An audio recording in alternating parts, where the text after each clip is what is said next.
দিবা রাত্রি তোমরা যেই সমস্ত নাফরমান ছেলে সারা দিনে দিনের পর দিন সপ্তাহের পর সপ্তাহ এক ওয়াক্ত নামাজ পড়ো না, নিজেও না আর সাথের বন্ধুদেরকে যারা গুনার মধ্যে ডুবাইয়া রাখছো, নারী, ছবি, অশ্লীল, উলঙ্গ, অসভ্য কথা ছাড়া যাদের মুখ দিয়ে আর কিছু বের হয় না, যাদের হৃদয়ে আর কিছু ভাবে না, এই আখলাক, এই চরিত্র নিঃসন্দেহে শয়তানের চরিত্র ছাড়া আর কারো মানুষের চরিত্র নয়। এটা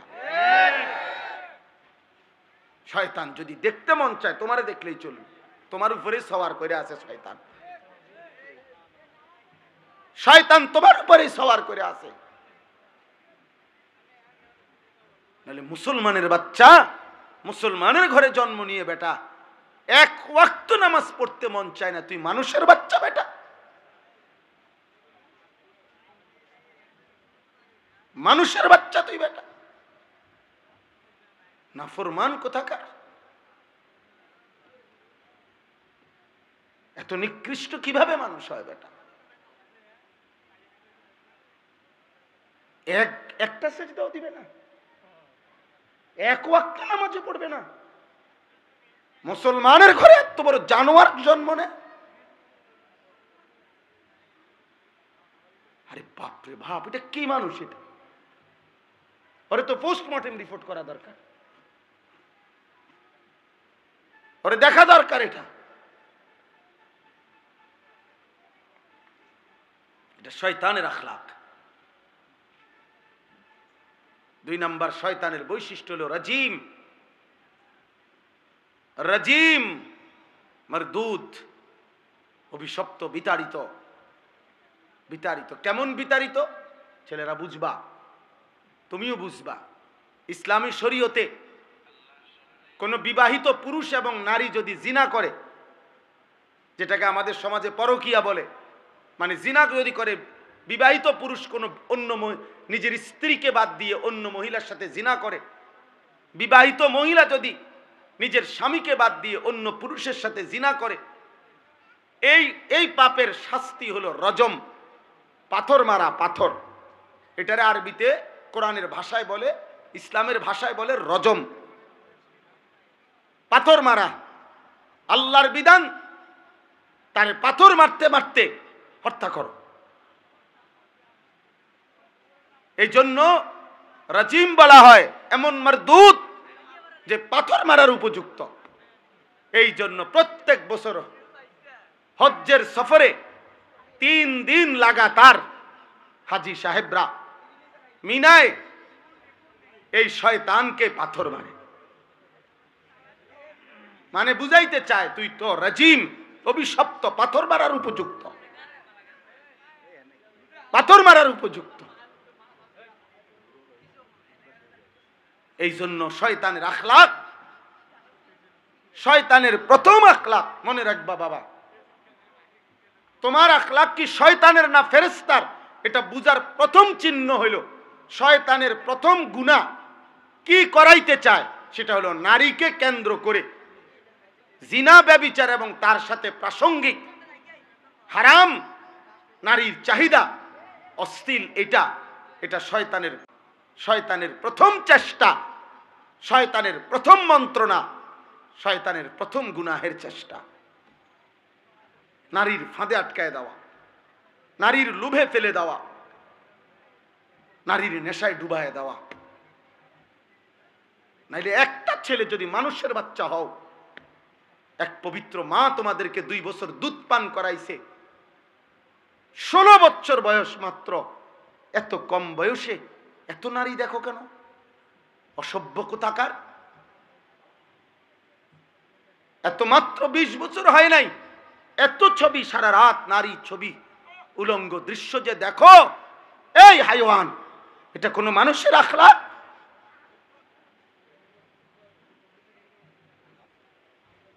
এটা কোনো মানুষের চরিত্র? এত কম বয়সে এত নারী দরকার, এত অল্প বয়সে এত মহিলা দরকার, তোমার এত নারী দরকার। হাইওয়ান, এত পশুর চরিত্র। এ তো পশুর চরিত্র। প্রকাশ্য দিবালোকে চলতে ফিরতে উঠতে বসতে যেই কোনো যত্র তত্র যেখানে সেখানে বন্ধুদের আড্ডায় যেই কোনোখানে যে নারী দেখো, ছবি দেখো, অশ্লীল দৃশ্য দেখো, যত্র তত্র এই হারাম নারীর চাহিদা, এই অশ্লীলতা, এটা তো কুকুরের স্বভাব। কুকুর তো যত্র তত্র রাস্তায়, পুরুষ কুকুর আর নারী কুকুর জিনা করে, এ তো কুকুরের স্বভাব। তো ইনসানের আখলাক হইতে পারে না। একজন মায়ের পবিত্র দুধ এভাবে ভুলে গেল, যে মা 2 বছর দুধ পান করাইলেন, এক মায়ের 9 মাসের গর্ভ এভাবে ভুলে গেল। এত বড় সৃষ্টিকর্তা মহান আল্লাহকে এভাবে ভুলে গেলেন। এমন রবকে ভুলা যায়? এমন মালিককে কেমনে ভুলে মানুষ? এমন রবকে কেমনে সেজদা না দিয়ে পারে? যে রব আমার 24 ঘন্টা আমার অজান্তে, আমি জানিও না আমার কি জরুরত, আমার সে মালিক আমার সকল প্রয়োজন প্রতি মুহূর্তে যিনি পালন করছেন, আমার কাছে পৌঁছিয়ে দিচ্ছেন, এমন রবের নাফরমানি কিভাবে করে? তাফসীরের মধ্যে আছে রব কাকে বলে? রব বলে ওই সত্তাকে যিনি কোনো বস্তুকে, কোনো জিনিসকে, কোনো কিছুকে তার একেবারে প্রথম অস্তিত্বের প্রথম মুহূর্ত থেকে নিয়ে চূড়ান্ত শেষ পর্যন্ত ধীরে ধীরে সে বলুক বা না বলুক, জানুক বা না জানুক, বুঝুক বা না বুঝুক, তার সকল প্রয়োজন যথা সময়ে যিনি নিজ ইচ্ছায় পৌঁছাচ্ছেন, দিয়ে দিচ্ছেন, ব্যবস্থা করছেন, এমন সত্তা, এমন মালিককে বলে রব। আর সেটা একমাত্র করছে আল্লাহ। এমন রবকে ভুলা যায়? এমন মালিককে সেজদা না দেয় মানুষ? আস্তাগফিরুল্লাহ, আস্তাগফিরুল্লাহ। এজন্য বেনামাজি মূলত নিমক হারাম। আমাদের নিমক হারাম মানে কি? যার ঘরে ভাত খাইছিল, নুন খাইছিল, এখন তার দিকে উল্টাইয়া তাকাইছে, অনা তারে চেনে না, এরই তো সমাজে কয় নিমক হারাম। মানে নিমক মানে নুন।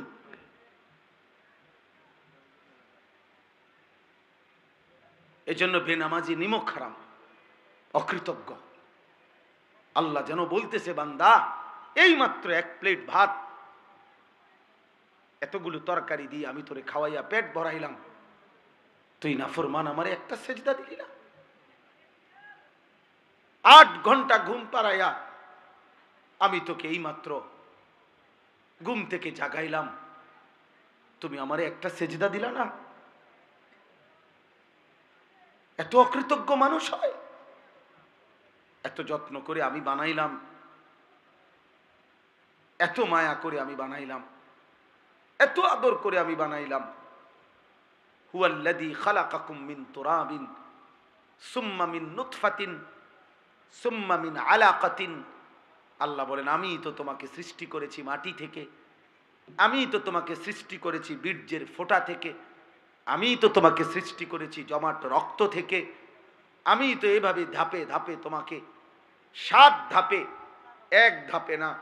আমি চাইলে কুন বললে হয়ে যেত, আমি যদি বলতাম হও তাহলে সেলিম হয়ে যেত, তাহলে আনিস হয়ে যেত।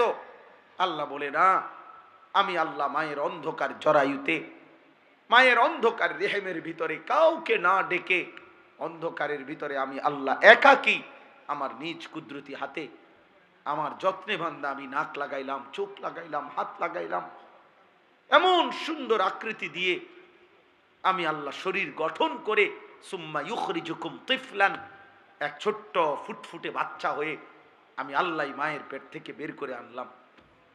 সুম্মা লিতাবলুগু আশুদ্দাকুম, ধীরে ধীরে সেই ছোট্ট বাচ্চার দুর্বল শরীরে অল্প অল্প পরিমাণে আমি আল্লাহ শক্তি দিতে দিতে দিতে যৌবনের পূর্ণ শক্তিতে আমি তো পৌঁছিয়ে দিলাম। সুম্মা লিতাকুনু শুয়ুখা, সেই আমি আল্লাহই আবার পুনরায় শক্ত সামর্থ্য যৌবনের শরীরে আবার ধীরে ধীরে দুর্বলতা দিয়ে আমি বৃদ্ধ বানিয়ে দিলাম। তাহলে আল্লাহ শিশু বলেন, শিশু তো আমি বানালাম, যুবক তো আমি বানাইলাম, বৃদ্ধ তো আমি বানাইলাম, সময়ের প্রতিটা পরিবর্তন তো আমি করেছি, আমি রাত বদলাইছি, আমি দিন বদলাইছি, ফলে শুক্রবার শনিবার হইছে, শনিবার রবিবার হইছে, 2025 2026 হইছে, তোমার 14 বছর 15 বছর হইছে, 15 বছর 16 বছর হইছে, তোমার দিন সপ্তাহ গেছে, সপ্তাহ তোমার মাস গেছে, মাস তোমার বছর গেছে। বান্দা এটা তো আমি করেছি, আমি তোমার করেছি। আমি একসাথে সব শক্তি দিয়ে দিলে তুমি তো পারতা না, আবার আমি যদি একদম দুর্বল বানায় রাখতাম তাইলেও তো তুমি চলতে পারতা না। সবটা আমি করলাম, বিনিময়ে আমি একটা সেজদা পাইলাম না। এই গাদ্দার, এই গাদ্দার, তোরা যারা আজকে এশার নামাজ পড়স নাই, ওঠ এখান থেকে বেটা, নাফরমান, যা এখান থেকে বেটা। তোর মতো নাফরমানের জনপ্রিয়তা দিয়ে আমি কি করবো? আমি কি ভোটে দাঁড়াইছি বেটা? আমি কি ভোটে দাঁড়াইছি বেটা? আমি কি মার্কা নিয়ে আসছি কোনো? যে আপনাদের একটা ভোট আমার দরকার, আপনারা খারাইয়া মতেন আর বইয়া মতেন আর শীতইয়া মতেন, আমারে ভোট দিলে সারব? এটা ভোটের মাহফিল? ভোটের সবাইটা? তাহলে কেন পড়লা না নামাজ? বলো নির্লজ্জ ছেলেরা, এই লজ্জাহীন ছেলেরা, বেহায়া, এশার নামাজ যারা পড়ো নাই, এখন বের হও। যদি ফেরেশতা ঘাট ধরে বের করে দেয়,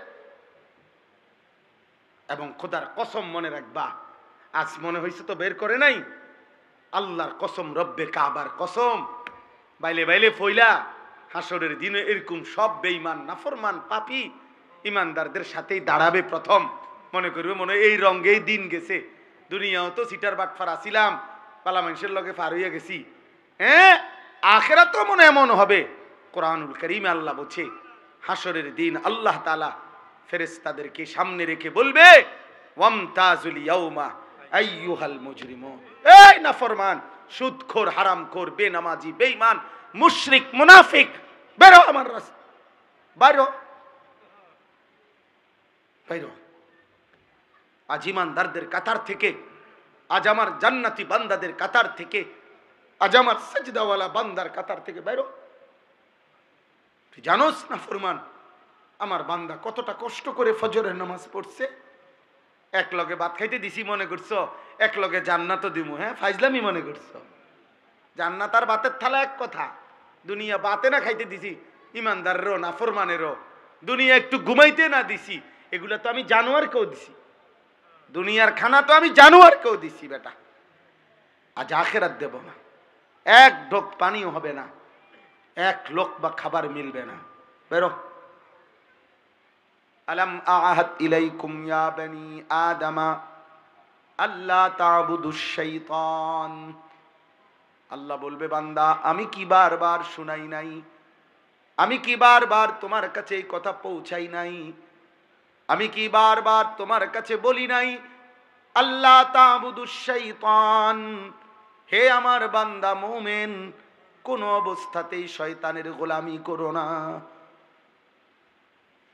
আমি কি বলি নাই? ইন্নাহু লাকুম আদুউম মুবিন।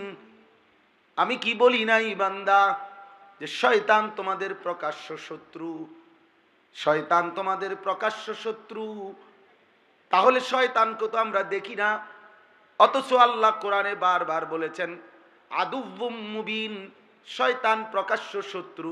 তাইলে কই শয়তান? তাফসীরের মধ্যে লিখছে মুফাসসিরিন উলামায়ে কেরাম, প্রত্যেকটা গুনাহ যেখানে হয় ওইটাই শয়তান। এই গুনার আকৃতি যেটা, এটাই শয়তানের আকৃতি। অর্থাৎ এটা বুঝা একদম সহজ, যেটাই গুনাহ, যেটাই পাপ, তো এটাই শয়তানের নমুনা, শয়তানের চিহ্ন।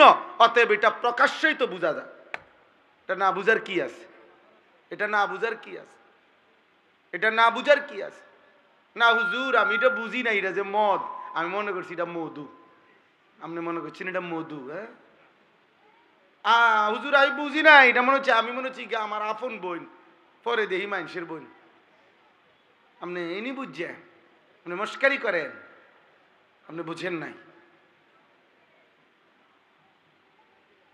আপনি বুঝেন নাই।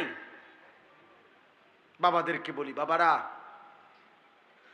সন্তানকে ফিরান, সন্তানকে ফিরান, ছেলে মেয়েকে ফিরান, স্ত্রী পরিজনকে ফিরান। আখিরাতের ভাবনা, প্রিয় ভাই আমার, বন্ধু আমার, বাবা আমার, মা আমার, বোন আমার, দোস্ত আমার, নওজোয়ান সাথী আমার, এমন সুন্দর জীবন নষ্ট করে দিও না বাপ। কেউ কারো ঘরেই থাকে না, তুমি তোমার ঘরেই থাকো, আমি আমার ঘরেই থাকি। কেউ কারো কবরেও থাকবে না। তোমার কবরে তুমিই থাকবা, আমার কবরে আমিই থাকব। একদিন সব একাকী হয়ে যাবে, একদিন সব। হযরত ওমর ইবনে আব্দুল আজিজ তাবিঈ ছিলেন, যারা সাহাবাদেরকে দেখছেন, এমন শ্রেষ্ঠতম তাবিঈ হযরত ওমর ইবনে আব্দুল আজিজ রাহমাতুল্লাহ আলাইহি। উনি মাঝে মাঝে কবরস্থানে, ওনার আত্মীয় স্বজনের কবর যেখানে ছিল, পারিবারিক কবরস্থানে যাইতেন আর কবরকে ডাক দিতেন। ডাক দিয়া বলতেন, হে কবর, মাযা ফাআলতা বিল আহিব্বা, আইনাল আসদিকা, আইনাল জুল্লাস, আইনাস সাম্মার। তিনি বলতেন, হে কবর, আমার আত্মীয়, আমার স্বজনদের সাথে তুমি কি করেছো বলো। তিনি বলতেন, আমার বন্ধুরা কোথায় কবর, আমার চাচারে কি করছো কবর, আমার বাপেরে কি করছো বলো, আমার জ্যাঠাতো ভাইরে কবর তুমি কি করেছো বলো। তোমার কাছে রেখে গেছিলাম, তোমার কবরে শোয়া গেছিলাম, আজ বলো তুমি কবর। আমার আত্মীয়দের সাথে, আমার স্বজনদের সাথে, আমার বন্ধুদের সাথে, যাদের সাথে আমি গল্প করতাম, যাদের সাথে আমি বন্ধুত্ব ছিল, তোমার কাছেই তো রেখে গেছিলাম, তুমি তাদের সাথে কি আচরণ করেছো। মাযা ফাআলতা। কিতাবের মধ্যে আছে, হযরত ওমর ইবনে আব্দুল আজিজ, এই বুজুর্গ, তিনি কাঁদতেন, আর সাথে তখন যারা দাঁড়িয়ে থাকতো তাদেরকে তিনি বলতেন, জানো কবর আমারে কি বলছে। তো তারা বলতো, কি বলছে হযরত। আমি স্পষ্ট যেন শুনতে পাচ্ছি, কবর আমাকে বলছে, হে ওমর ইবনে আব্দুল আজিজ, তোর স্বজনের সকলকেই আমি হাড্ডি, চামড়া, গোশত, চোখ, নাক, কান, একটা একটা অঙ্গ খুলে খুলে মাটির সাথে মিশাইয়া দিছি। আজ মাটি খুঁড়ে দেখ, তোর স্বজনের কারো অস্তিত্ব আর খুঁজে পাবি না। আমি মাটি সমান করে দিছি, আমার মাটি আমি মিশাইয়া ফেলছি, কারণ আমি মানুষ তো মাটিরই তৈরি, এজন্য আমার মাটি আমি রেজা রেজা করে ফেলছি। এজন্য যদি কলিজা শক্তই হয়, এক ওয়াক্ত নামাজ পড়তে মন না চায়, নওজোয়ান, মাঝে মাঝে কবরস্থানে একা দাঁড়াইও, মানুষের লোকে যাইয়া পারতা না, একলা কবরস্থানে দাঁড়াইও একা, নীরবে। দিনের বেলাতেই কোনো কবরের সামনে 1 মিনিট 2 মিনিট দাঁড়াইয়া ভাইব, এই মানুষগুলো জমিনে কোলাহল করত, এই জমিনে এই মানুষগুলো ব্যস্ত ছিল। আজ পৃথিবী ঠিকই আছে, ওরা আর নাই। আকসিরু যিকরা হাদিমিল লাযযাত। আল্লাহ নবী সাল্লাল্লাহু আলাইহি ওয়াসাল্লাম বলছেন, উম্মত, সমস্ত স্বাদ, আনন্দ, উল্লাস, ফুর্তি, সব মজা শেষ করে দিবে যেই মৃত্যু, সেই মৃত্যুকে বেশি বেশি স্মরণ করো। সব সব ঠান্ডা করে দিবে, সব স্তব্ধ করে দেবে, সব স্তব্ধ করে দেবে। আল্লাহ তাআলা বলছে, মিনকুম মান ইউতাওয়াফা মিন ক্বাবলু। আমার বান্দা, মনে রেখো, আমি কিন্তু সকলকেই যুবক, সকলকেই বৃদ্ধ বানাই না। মায়ের পেট থেকে বের করার পরে চলতি পথে আমি আল্লাহ তাআলা অনেককেই মৃত্যু দিয়ে ফেলি। দেয় কথা বলে না? জন্মিলেই তো বুড়া হয়, প্রত্যেকটি বাচ্চাই তো নিশ্চিত বুড়ো হয়। বুড়ো হয়? 3 বছরের বাচ্চা কবরে নাই? 3 দিনের বাচ্চা কবরে নাই? 6 বছরের বাচ্চা কবরে নাই? তাইলে তুমি কোন হিসাবে ভাবছো তুমি আরো 30 বছর বাঁচবা? আমাদের মৌলানা মুতালেব হোসেন সালিহি, আমার বন্ধু, মৌলানার ওর মেয়ে বাচ্চা হয়েছিল 1 মাস 1.5 মাস, 1 মাস হয়েছে মনে হয়। এই গত 3 দিন আগে এই বাচ্চা অসুস্থ ছিল, 1 মাসের বাচ্চা, 1 মাস। ঢাকা নিছে, মোহাম্মদপুর শ্যামলী বড় হসপিটালে ভর্তি করাইছে। আগের দিন রাত্রে আমারে ফোনে কইতেছে আনিস, আমি বললাম কি অবস্থা বাচ্চার, ডাক্তারে কি বলল? মাশাআল্লাহ অনেক ভালো আছে, বলতেছে চিকিৎসা অনেক সুন্দর, ভালো হসপিটাল, খুব বড় সড়ো, অনেকক্ষণ বলল। পরের দিন আবার রাত্র 12:30টার দিকে আবার ফোন দিছে। ফোন রিসিভ করছি আর দেখি ও কাঁদতেছে। আরে কি হইল রে, কাঁদোস কেন? আমার আদরের বাচ্চা, কোলের বাচ্চা মারা গেছে, এই 1 মাসের বাচ্চা মারা গেছে,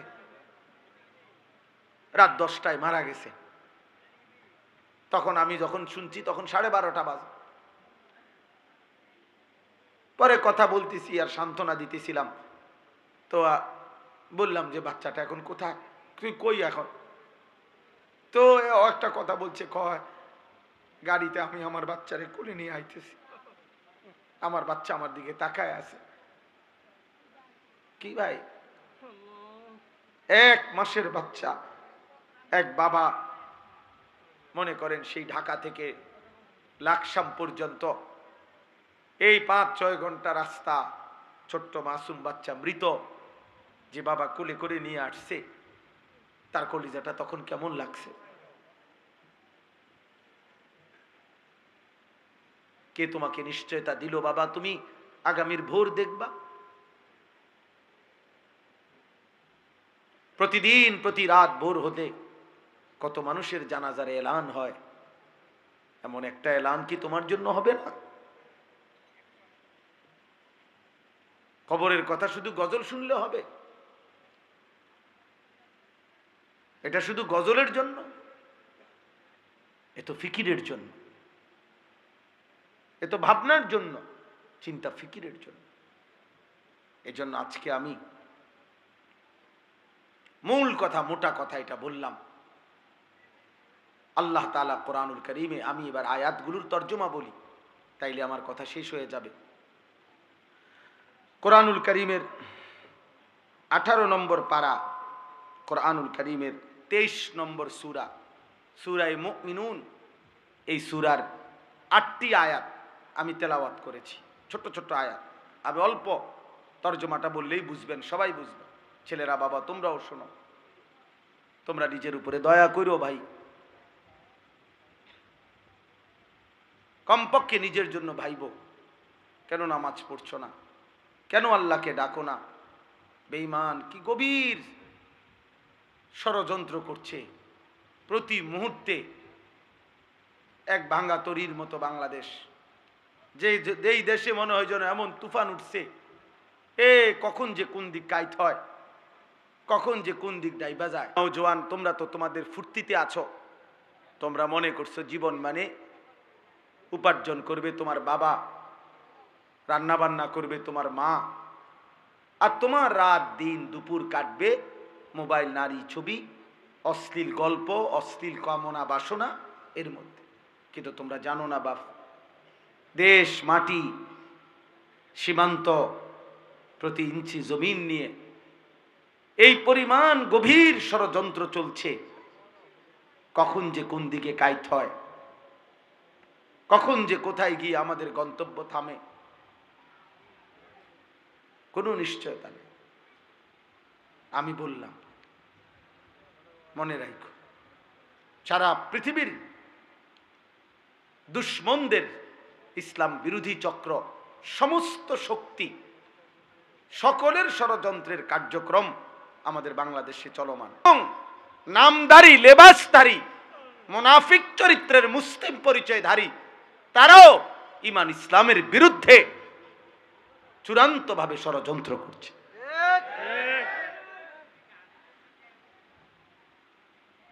এজন্য প্রতিনিয়ত আমাদেরকেও বলা হয় সাবধানে থাকবেন, সাবধানে থাকবেন। আমি বলছি যে সাবধানে থাকতে থাকতেই মরে যাবো একদিন, মরেও যাবো একদিন সাবধানে। এর মধ্যেই একদিন মৃত্যু হয়ে যাবে, এর মধ্যেই একদিন পৃথিবী থেকে চলে যেতে হবে। আমি অনুরোধ করলাম, এমন খামখেয়ালি করো না বাপ, আগামীর পৃথিবী তোমরা বাঁচতে হবে। আজকের 6-16 বছর ছেলে, 20 বছরের ছেলেরা তোমরা তোমাদের হায়াত কিন্তু শেষ না। এমন যদি হয়ে যে হায়াত আমার শেষ, অতএব রং তামসা করে শেষ করে লাই না রে বাপ। যদি আল্লাহ স্বাভাবিক হায়াত দেয়, যদি আল্লাহ বাঁচিয়ে রাখে, হতে পারে আরো 40 বছর তুমি বাঁচবা, আল্লাহ দিলে। আর সেই পর্যন্ত এভাবে যদি তোমরা একটি এলাকার, তখন এখানে মনে করেন বেনামাজি ছেলেগুলোকে যদি এখন একসাথ করে, তাহলে এখানে এখন যারা এখানে সংখ্যাগরিষ্ঠ নওজোয়ান বেনামাজি। হ্যাঁ হ্যাঁ, রাগ হইবার কিছু না। তুমি রাগ হইয়া কার লগে রাগ হইবা? তুমি নইলে প্রতিবাদ করো, তুমি দাঁড়াইয়া প্রতিবাদ করো, না তো আমি দাঁড় করাই। তাইলে তোমরা ভাবো যে একটি মহল্লা, এখানের যারা আমরা ছেলেরা আসছি, এরা তো সারা বাংলাদেশ 64 জেলার থেকে আসছি না? কথা বলেন না কেন?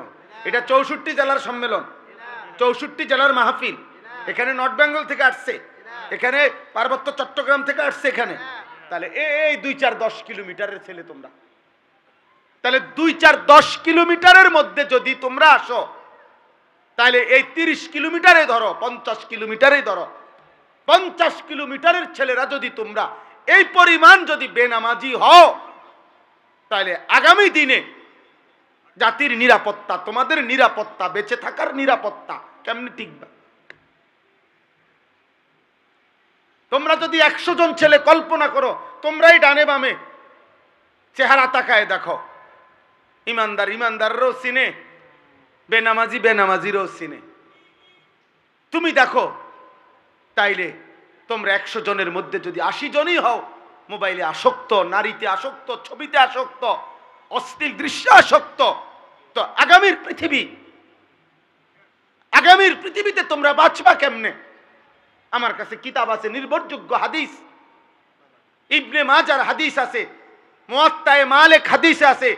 আল্লাহ নবী সাল্লাল্লাহু আলাইহি সাল্লাম বলেন, কোন সমাজে যদি অশ্লীলতা, বেহায়াপনা, যৌনতা, নারী পুরুষের, ছেলে মেয়েদের অবাধ মেলামেশা বেড়ে যায়, খোদার কসম নবীজি বলছেন, ইল্লা কাসুরা ফীহিমুল মাউতু, সেখানে মৃত্যুর সংখ্যা বেড়ে যায়। নবীজি বলছেন, ইল্লা ফাশা ফীহিমুত তাউন, সেখানে মহামারী দেখা দেয়, সেখানে ওয়াল আউজা, এমন এমন রোগ দেখা দেয় যা পূর্বসূরীদের মধ্যে ছিল না। আরো আশ্চর্য কথা শুনো বাপ, তাফসীরের মধ্যে আমি নিজে পড়ছি, কোন সমাজের মধ্যে যদি ছেলে মেয়েদের এই অবাধ যৌনতা, নারীর আকর্ষণ, যে যেমনে পারো কোনো না কোনো মেয়ের সাথে হারাম সম্পর্ক করতে চাচ্ছ, তো এটার ফলাফল হতে পারে 30 বছর পরে, 50 বছর পরে মানুষের বংশ নিরাপদ থাকবে না, মানুষের বংশের নিরাপত্তা থাকবে না।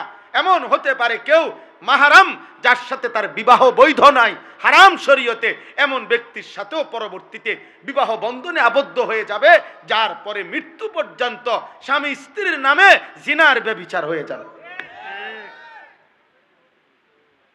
কসম আল্লাহর, এই কথা তাফসীরে আছে।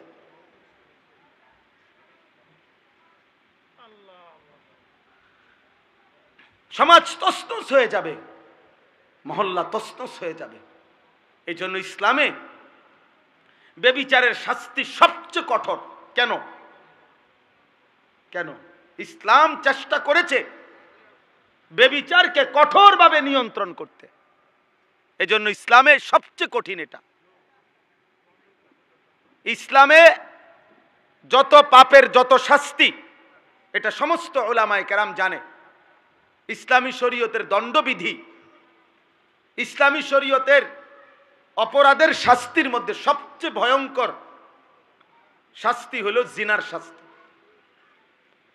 অবিবাহিত ছেলে মেয়ে যদি জিনা করে, আল্লাহর বিধান হলো অগণিত লোকের উপস্থিতিতে, প্রকাশ্য দিবালোকে, জনসম্মুখে উভয়কে 100 চাবুকের ব্যত্রাঘাত করতে হবে। চাবুক দিয়ে তৈরি, চামড়া দিয়ে তৈরি চাবুক দিয়ে। আর যদি বিবাহিত পুরুষ জিনা করে, ব্যভিচার করে, মেয়ে মহিলা বা পুরুষ, তাকে পাথরের আঘাতে, পাথর মারতে মারতে মৃত্যু পর্যন্ত পাথর মেরে তাকে হত্যা করা হবে। ইসলামে আর কোনো পাপের শাস্তি এত মারাত্মক না। কেন? ইসলাম চেয়েছে এই ব্যভিচার, অসভ্যতা, নারী পুরুষের এই অবাধ মেলামেশা, হারাম সম্পর্ক কঠোরভাবে নিয়ন্ত্রণ করতে। এই আরব বিশ্বের যেই অঞ্চলে এখনো সামান্যতম এই জিনা, চুরি, ব্যভিচারের শাস্তি ইসলাম মোতাবেক যেখানে যেটুক কার্যকর আছে, গোটা ইউরোপ চ্যালেঞ্জ, এখনো গোটা ইউরোপের চাইতে চুরি, বাটপারি এবং জিনা, ব্যভিচারের যে পরিমাণ এখনো তার চাইতে লক্ষ কোটি গুণ কম যেখানে ইসলামের বিধান ন্যূনতম কার্যকর আছে। এটা প্রমাণিত, এটা প্রমাণিত সত্য। এজন্য দোস্ত, চরিত্র হেফাজত করো, আখলাক হেফাজত করো, আখলাক হেফাজত করো। নষ্ট হইও না বাপ। নারীর জন্য তোমার সৃষ্টি করা হয় নাই। এক পুরুষের জীবন মানে শুধু মহিলার লগে শুইয়া থাকা না। জীবন মানে শুধু বেডির জন্য না বেটা, মেয়ের জন্য না রে বাপ। ধোকা, ধোকা, ধোকা, বাস্তবে ধোকা। মোবাইলে তুমি যে রুম মনে করছো এ রুম না, বাস্তবে দেখবা ওই তোমার এ যারে মনে করছো তোমারে ভালোবাসে উড়াই রাইতাছে, এরপরে দেখবা তোমার ফাসাদ 3টা করে লাত্তি দিব ডেইলি। এ তোমার 3 বছরের ভালোবাসার প্রেমিকা তোমারে প্রতি রাতে, প্রতিদিনে বিবাহের পরে জাহান্নামের আগুন তোমার কলিজার মধ্যে জ্বালায়া দিবে। আমি বললাম, আমার নাম আনিসুর রহমান। শত শত যুবকের ব্যক্তিগত অভিজ্ঞতা আমি জানি। কলিজাটা ধাউ ধাউ করে জ্বলে, ধাউ ধাউ করে জ্বলে। 8 বছরের প্রেম, 8 দিনে হাফ প্যান না, কোনো মারু হাফ প্যানও না, একের ছোট হাফ প্যান নাই, নাই। হ্যাঁ, বিয়ের আগে কোনোটাই ভুল নাই। বিয়ের আগে হারাম প্রেমিকা কানলেও কি চমৎকার তোমার হাসি, ওমা বেডি কান দে, এতে কয় হাসে। হ্যাঁ, বিয়ের আগে বনরুডি ও বার্গার, বুঝছেন নি? এরপরে দেখবেন বিরিয়ানিও এটা মূলার হাগর স্বাদ হয়েছে না। তোমার তো এই সংসারে শেষ করে দিছে। অশান্তি, ধাউ ধাউ করে আগুন জ্বলবে। হারাম সম্পর্ক সুখ দেয় না। আল্লাহ আমাদের সন্তানদেরকে হেফাজত করেন। প্রিয় ভাই, অপেক্ষা করো, সবর করো, নষ্ট হইও না, চরিত্রহীন হইও না। আল্লাহ হেফাজত করেন। আখলাকের হেফাজত বড় নিয়ামত, চরিত্রের হেফাজত বড় নিয়ামত, লজ্জাস্থানের হেফাজত বড় নিয়ামত, চোখের হেফাজত বড় নিয়ামত, জবানের হেফাজত বড় নিয়ামত। নবী বলছে, উম্মত আমি নবী তোমারে ওয়াদা দিলাম, তুমি তোমার লজ্জাস্থান হেফাজত কইরো, তোমার জবান হেফাজত কইরো, আমি রাসূল তোমার জান্নাত আমি হেফাজত করব। আমি জান্নাত বুঝাই। আল্লাহ আমাদেরকে তৌফিক দান করেন। আল্লাহ তাআলা বলেন, আয়াহসাবুনা আন্নামা নুমিদ্দুহুম বিহি মিন মালিন ওয়া বানিন। আল্লাহ বলে, দুনিয়াতে যাদেরকে আমি কিছুটা সম্পদ, সন্তান, অর্থ, বিত্ত, টাকা পয়সা, জি ফুত, নাতি নাতনি এগুলো একটু দিছি, স্বাভাবিক তারা ভাবতেছে নুসারিউ লাহুম ফিল খায়রাত, আমি তাদের উপরে সন্তুষ্ট হয়ে গেছি, তাদের উপরে আমি কল্যাণ করতেছি। ভাত মাছ চাল ডাল, বিল্ডিং দালান, বিবি বাচ্চা, বউজি পাইয়া তারা মনে করতেছে আল্লাহ আমার উপরে খুব খুশি, আল্লাহ আমারে দুনিয়া খুব দিছে। আল্লাহ বলে, বাল্লা ইয়াশউরুন, না রে বান্দা, তারা বুঝে নাই মূলত আসলে আমি আল্লাহ দুনিয়ার অর্থ সম্পদ, স্ত্রী সন্তান, বিবি বাচ্চা, ক্ষমতা, প্রভাব প্রতিপত্তি এগুলো দিলে এটা আমি আল্লাহর সন্তুষ্টির চিহ্ন নয়, এটা একদম নরমাল একটা বিষয়, যেটা আমি কাফেরকেও দেই, বেঈমানকেও দেই, এমনকি জন্তু জানোয়ারকেও আমি দুনিয়া ভোগ করতে দেই। অতএব এটা কি না খুব আশ্চর্য কিছু না? তাহলে আল্লাহ বলেন আমার সন্তুষ্টি তাহলে কিসে? আল্লাহ বলেন 4টি জিনিস আল্লাহ যাকে দিছেন, যার মধ্যে আছে, আল্লাহ বলেন আমি তাকেই কল্যাণের দিকে নিয়ে যাচ্ছি, তার প্রতি আমি আল্লাহ সন্তুষ্ট আছি। 1 নাম্বার, ইন্নাল্লাযীনা হুম মিন খাশিয়াতি রাব্বিহিম মুশফিকুন। আল্লাহ বলে সর্বদা যার অন্তর আল্লাহর ভয়ে কম্পিত, হৃদয়ে যার সারাক্ষণ আল্লাহর ভয়ে কাঁপে, সে আমার সন্তুষ্টির পথে আছে। ওয়াল্লাযীনা হুম বিআয়াতি রাব্বিহিম ইউমিনুন। 2 নাম্বার, আমি আল্লাহর আয়াত, আমার কোরআন, আমার আদেশ নিষেধগুলোকে সর্বান্তকরণে যে মেনে নিচ্ছে সে আমার সন্তুষ্টির পথে আছে। 3 নাম্বার, ওয়াল্লাযীনা হুম বিরাব্বিহিম লা ইউশরিকুন। যারা কোনো অবস্থাতেই কোনোভাবে আমি আল্লাহর সাথে শিরিক করে না, শিরিক থেকে মুক্ত যারা, তারা আমার সন্তুষ্টির পথে আছে। 4 নাম্বার, ওয়াল্লাযীনা ইউতুনা মা আতাও। যারা এমন বান্দা আমার, আমি তাদেরকে যা দিয়েছি দুনিয়াতে, অর্থ বিত্ত, শরীর স্বাস্থ্য, জীবন যৌবন, ক্ষমতা, স্ত্রী সন্তান, বাজার ব্যবসা, আয় উপার্জন, সুস্থতা, যখন যত নিয়ামত আমি তাদেরকে দুনিয়ায় দিয়েছি, সব কিছু তারা আল্লাহর পথে ব্যয় করে, আমার হুকুমে ব্যয় করে, আমার পথে ব্যবহার করে, আমার পথে সম্পদ আল্লাহর রাস্তায় দান করে, স্ত্রী সন্তানকে ঈমান আমলের সাথে পরিচালিত করে, নিজেকেও জাহান্নামের আগুন থেকে বাঁচিয়ে আখিরাতে জান্নাতের পথে পরিচালনা করে। আল্লাহ বলেন এই মানুষগুলো যার এই 4টা, 1 নাম্বার হৃদয়ে যার আল্লাহর ভয়, 2 যে আল্লাহর আদেশ নিষেধ মেনে নিচ্ছে, 3 আল্লাহর সাথে যে শিরিক করে না, 4 আল্লাহর দেওয়া সকল নিয়ামত যে আল্লাহর পথে ব্যয় করে। আল্লাহ বলেন সাথে সাথে অন্তরে অন্তরে সে সর্বদা এই ভয় পায় যে আমারে আল্লাহর সামনে যেতে হবে, আল্লাহর কাছে ফিরতে হবে, আখিরাতেই ফয়সালা হবে, আমার আল্লাহ আমার উপরে সন্তুষ্ট কিনা, আমারে মাফ করলেন কিনা, আমারে জাহান্নাম থেকে মুক্তি দিলেন কিনা, এই চিন্তায় চিন্তায় রাত কাটায়, দিন কাটায়। উলাইকা ইউসারিউনা ফিল খায়রাত। আল্লাহ বলেন আমার এই বান্দারাই কল্যাণের পথে দ্রুত গতিতে এগিয়ে যাচ্ছে। অহুম লাহা সাবিকুন। তারা জান্নাতের পথে অগ্রগামী, তারা জান্নাতের দরজার কাছেই চলে গেছে। আল্লাহ বলেন ওয়ালা নুকাল্লিফু নাফসান ইল্লা উসআহা। আল্লাহ বলে বান্দা, অতএব এই গুণাবলীগুলো, ঈমান, আমল, তাকওয়া, আমার ভয়, আমার হুকুম মানা, আমার পথে জীবন ব্যয় করা, আমার পথে জীবনের সব অর্জন ব্যয় করা, এটা সম্ভব আমি আল্লাহ ছোট বড়, নারী পুরুষ, সুস্থ সবল দুর্বল, কাউকে তার সাধ্যের অতিরিক্ত কোনো আমল চাপিয়ে দেই নাই।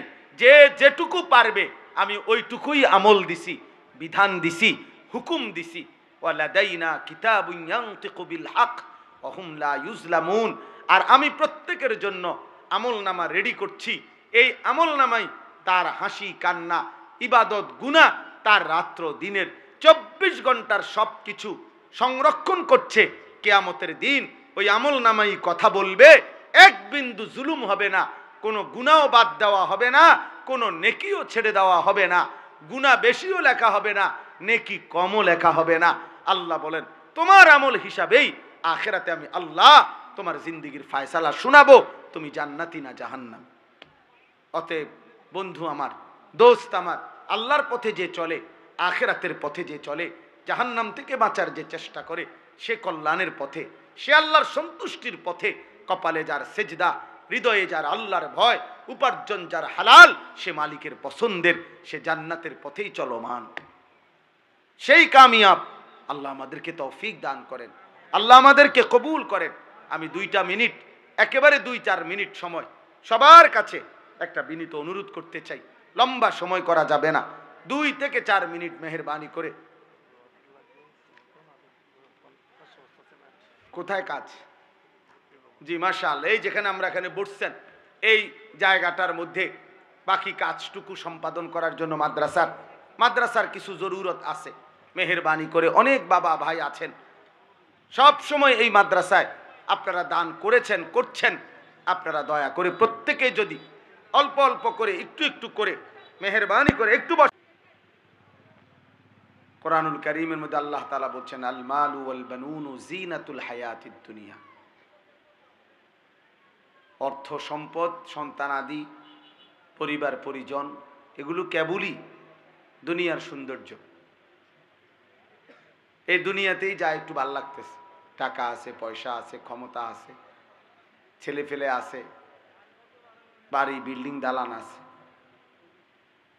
কিন্তু আল্লাহ তাআলা বলেন ওয়াল বাকিয়াতুস সালিহাত খায়রুন ইনদা রাব্বিকা সাওয়াবান ওয়া খায়রুন আমালা। আল্লাহ তাআলা বলেন যে আল্লাহর নিকট যদি কোনো বিনিময় চাও, সর্বোত্তম কোনো প্রত্যাশা করে থাকো, আল্লাহর কাছ থেকে যদি কিছু পাওয়ার আশা করে থাকো, তো সেটা শুধুই কেবল চির বাকি থাকবে, যা আখিরাত পর্যন্ত, পরকাল পর্যন্ত, সেটা হচ্ছে আস-সালিহাত, যাবতীয় নেক আমল, যেটা আমার জন্যও জরুরি, শ্রোতাদের জন্যও জরুরি, সবার জন্যই জরুরি। আস-সালিহাত, সমস্ত নেক আমল, আল্লাহ তাআলার জিকির, আল্লাহ তাআলার ইবাদত। তাহলে এটাই হলো মূল বিষয়। আল্লাহ বলছেন, ওই ছেলে, এই ছেলে, এই অপদার্থ, মোবাইল ধরে রাখছো কেন? নিজে নিজে চুল ঠিক করে মোবাইল দিয়ে। চুল তো অনেক সুন্দর তোমার, মাশাআল্লাহ।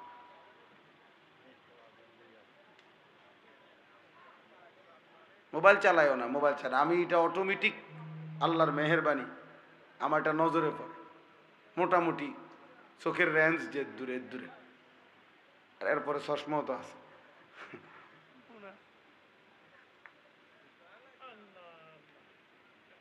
এই জন্য মূল বিষয় হলো as-salihat, নেক আমল। আখিরাতের পুঁজি হলো নেক আমল, আখিরাতের সম্পদ। ওমা হাদিহিল হায়াতুদ দুনিয়া ইল্লা লাহবুন ওয়া লাইব। আল্লাহ তাআলা বলেন, দুনিয়ার জীবন আর কিছুই নয়, শুধুই তামাশা, শুধুই খেলাধুলা। ওয়া ইন্নাদ দারাল আখিরাতা লাহিয়াল হায়াওয়ান। আর আখিরাতের ঘর জান্নাত, সেটাই কেবল জীবন, বেঁচে থাকা, জীবনের সার্থকতা জান্নাত। আল্লাহ বলছে কোরআনুল কারীমে, আল্লাহ বলেন, ফামান যুহজিহা আনিন নার ওয়া উদখিলাল জান্নাহ ফাকাদ ফাযা। যাকে জাহান্নাম থেকে মুক্তি দেয়া হলো, জান্নাতে প্রবেশ করানো হলো, সেই কেবল সফল হলো। ওমাল হায়াতুদ দুনিয়া ইল্লা মাতাউল গুরুর। বাকিটা দুনিয়ার জীবন, আল্লাহ নিজেই বলছেন, ধোঁকা। মাতাউল গুরুর, ধোঁকার সামগ্রী, প্রবঞ্চনা, ধোঁকা। গতকাল যাকে দেখছেন হাসছে, আজ শুনবেন হয়তো সে কাঁদে। গতকাল যে ছিল সুস্থ সবল, আজ হয়তো সে অসুস্থ, হাসপাতালের বেডে। গতকালকে যে ক্ষমতার উচ্চ পদে ছিল, আজ সে পথে পথে ঘোরে। এরকম। তাহলে এই জন্য দুনিয়ার সব কিছুই ধোঁকা। আল্লাহ নবী সাল্লাল্লাহু আলাইহি ওয়াসাল্লাম বলছেন, আদ-দুনিয়া মালউনা ওয়া মালউনুন মা ফিহা। দুনিয়া পুরাটাই অভিশপ্ত, এবং দুনিয়ার সব কিছুই অভিশপ্ত, চারটি জিনিস ব্যতীত। নবীজি বলছেন, চারটি জিনিস দুনিয়াতে অভিশপ্ত নয়। এক নম্বর হলো জিক্রুল্লাহ, আল্লাহ তাআলার জিকির। যখন যেখানেই করা হয় সেটা প্রশংসিত, সেটা অভিশপ্ত নয়। ওয়ামা ওয়ালাহু, যত আমল, যত ইবাদত একজন মানুষকে আল্লাহর প্রিয় বানাবে, বন্ধু বানাবে, আপন করে নিবে, ঘনিষ্ঠ করবে, এমন সমস্ত নেক আমল, এগুলা একটাও অভিশপ্ত নয়, বরং প্রশংসিত। জিকির, তেলাওয়াত, দান, সাদাকা, ওযু, নামাজ, হজ, উমরা, রোজা, ঈদ, কুরবানি, এতেকাফ, এই মনে করেন প্রত্যেকটা নেক আমল, যা বান্দাকে আল্লাহর ঘনিষ্ঠ বানায়, বন্ধু বানায়, এটা প্রশংসিত, অভিশপ্ত না।